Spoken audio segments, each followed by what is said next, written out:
دا ښځه ترې تنګه وه. دې ماما او خپل ورور سره سلا وکړه چې یاره دا دې راهراس باندې نه راځي. وجه څه ده؟ نو وجه ورته معلومه نه وه چې ما ته څه پته نه لګي. نو د هغه په راپورټ باندې چې کوم دی د نامعلوم خلکو خلاف چې کوم دی هغې دعویداري وکړه. هغه وخت کې اف آی آر چاک شو او بیا پکې نور مزید تفتیش شروع پلان یې جوړ کړو. دې چې کله د جایوکي ته راورسېد دغه ځای کې نو به ده ته یې ویل چې راسه لږ دا چکر وخو د بوکوي ځای ته یې ورسولو او دغه ځای کې بیا وویشتلو. دا دی کې په دغه کوم دواړه ملزمانو دا ښځه وه دا دې په څه باندې وخت بس اوس پیمانه دی بس اوس وخت تېر دی وقوع یې کړې ده او بس اوس مطلب یې چې جیل صلاحت ته لاړه نو بس اوس هلته خامخا پیمانه دی بس. او تحسین الله خان دا هم چېرته نه ګرفتار کړو دا غیب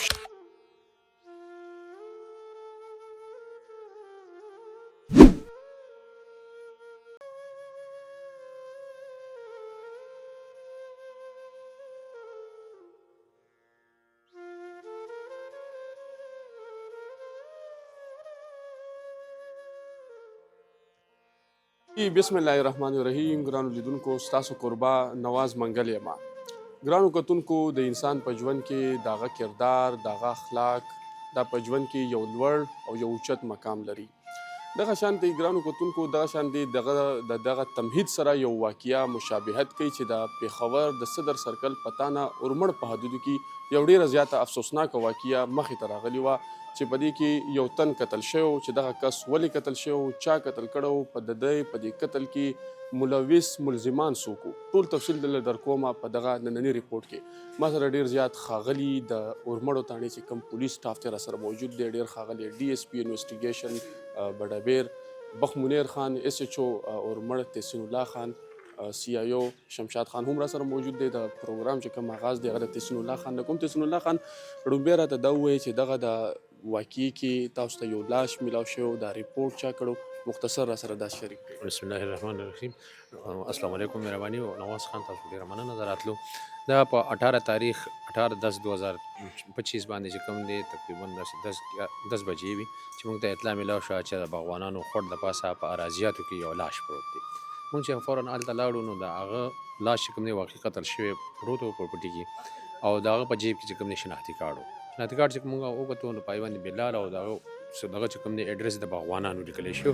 معلومات هم وکړو نو خلکو پهچان هم وکړو او د ورور سره هم کنټیکټ وشو جاوید سره.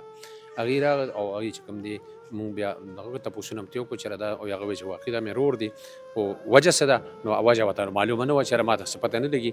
نو د هغه په راپورټ باندې چې کوم دی د نامعلوم خلکو خلاف چې کوم دی هغې دعویداري وکړه. هغه وخت کې اف آی آر چاک شو او بیا پکې نور مزید تفتیش شروع وکړو. ډېره مهرباني. ښه ګرانو کتونکو دا ټایم راسره ډي ایس پي انویسټیګیشن بډابیر بخ منیر خان سره موجود دی. بخ منیر خان تاسو ایز ا ډي ایس پي انویسټیګیشن د دغه کیس راسره ټول تفصیل راسره شریک کړئ تفتیش هم راسره شریک کړئ او چې څه محرکات دي دا هم زموږ د کتونکو ته ووایئ. اعوذ بالله من الشیطان الرجیم بسم الله الرحمن الرحیم. نواز بھائی ډېره مننه ستاسو د ټیم چې تاسو راغلئ. دا یو ګمبیر غونډه کې تفتیش موږ ته حواله شو نامعلوم ملزمانو خلاف. په دې کې جناب سی سی پی او صاحب ای سی پی اپریشن صاحب ای سی پی انویسټیګیشن صاحب ای سی پی رولر صاحب دا یو ټیم مقرر کړو موږ ته یو غټ ټاسک راکړو دا به تاسو حل کوئ. په دې کې موږ تفتیش لیول باندې موږ دغه شروع کړو. د دې مقتول په موبایل باندې په موږ سی ډي آر راویستلو په هغې کې موږ چند کسان انټاروګیټ کړو. په دې انټاروګیشن کې د دې وایپ هم موږ راوغوستله هغه موږ انټاروګیټ کړه. هغې په دوران انټاروګیشن کې موږ ته چند غلطۍ وشولې. اکثر خلک وایي جرم نه یو ځای کې د هغې نه غلطي کېږي یو سړی جرم کوي. منیر خان ریپورټ چا کړی و؟ ریپورټ د دغه رور کړی و د دې مقتول رور کړی و جاوید. نو هغه نامعلوم ملزمانو خلاف کړی و خو هغې کې بیا په سی ډي آر باندې چې کوم کار وشو نو هغې کې موږ څه کسان تاسو ته موږ وایي چې موږ انټاروګیټ کړو. په هغې انټاروګیشن کې د ده ښځه هم شامله وه د ده اوښې هم شامل و د ده ماما هم شامل و. هغې کې نور کسان هم موږ انټاروګیټ کړو خو چونکې د دې ښځې وي چې یاره دا موبایل چې دا د نه وړی د سره کور کې پاتې شي او په هغې باندې د موږ شک و شبهات پیدا شو. بیا چې دې موږ کله دغه کړو نو دې کې د مدعي رور چې بیا هم د هغې خلاف 164 په عدالت کې په دې دوران کې دا موبایل چې و نو دا د بشیر آباد نه باغوانانو ته راغلي او بیا واپس تللي وو. موږ سره دې کې شک پیدا شو، دې کې چې موږ دې انټروګیټ کړو نو دوی بیا موږ ته بدور انټروګیشن دې ښځې ووي چې یاره د ما سره ګریلو جنګ جګړې کولې. موږ څو پیرې درته موږ هدایت ورکړه، خو دې پر راست باندې نه راتللو. نور څه هم متحرکات دي چې هغه ضرورت نشته دی چې هغه موږ دغه وکړو، هغه د هر چا پرسنلي دغه خو لکه دا ښځه ترې تنګه وه.